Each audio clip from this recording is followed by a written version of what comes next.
On this episode, we talk about being a practitioner, random posting, and conversations I had at ICCFA.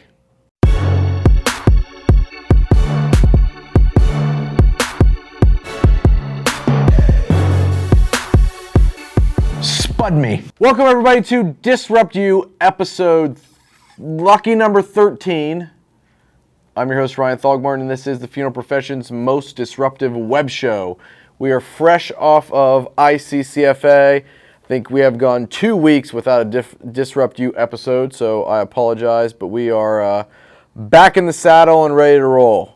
So this episode, we're doing things a little bit differently. These questions were not submitted through a SPUD or through a Facebook comment or email. These questions came through conversations I had with funeral professionals at the ICCFA convention.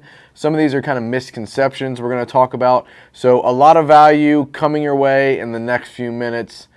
Thank you to everyone who stopped by our booth at ICCFA. We will be announcing the 4 winners of our $100 Facebook ad credit over the next week.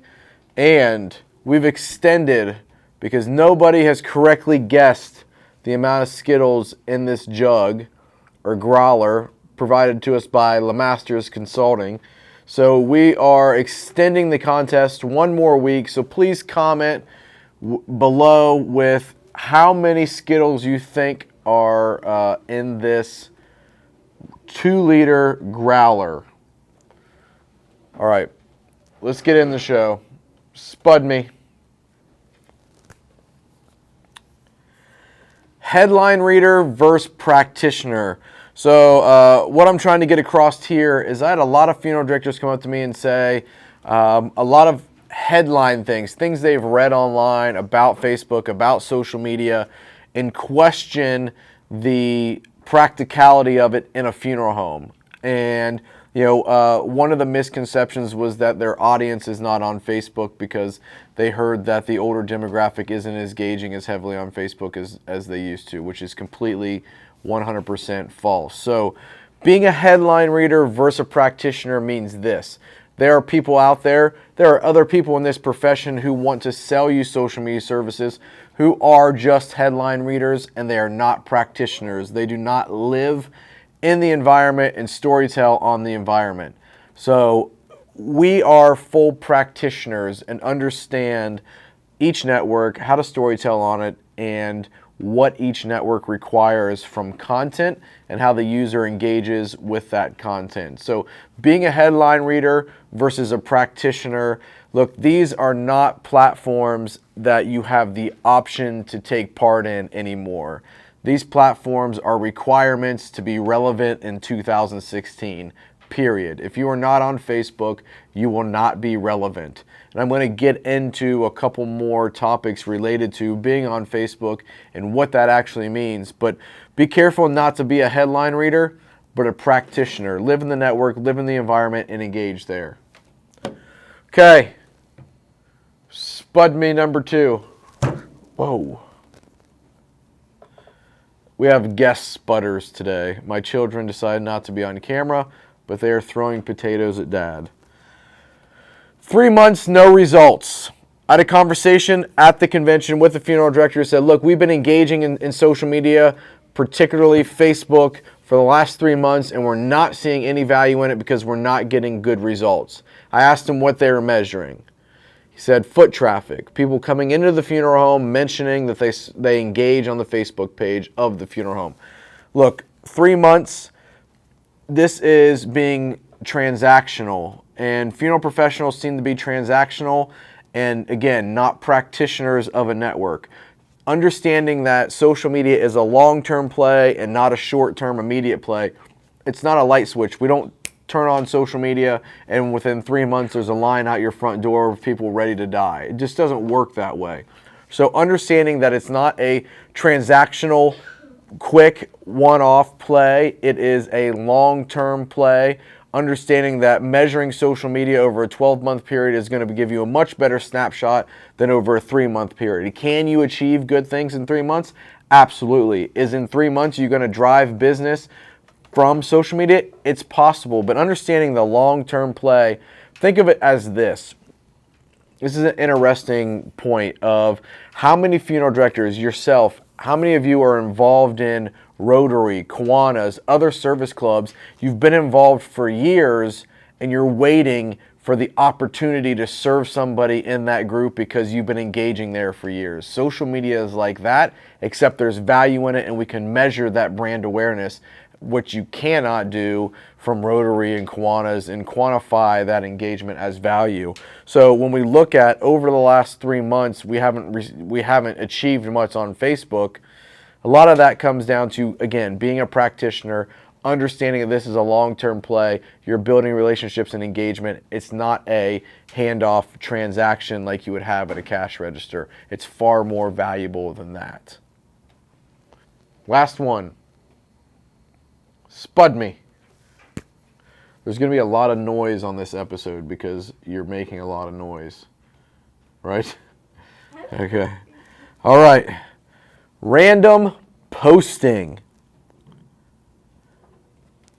This is an interesting conversation to have. There's a misconception that because you post on social media or you post on Facebook at random, that you are actually engaging in doing social media. This falsehood of doing social media means that we have a Facebook page and we randomly post there is, again, completely false.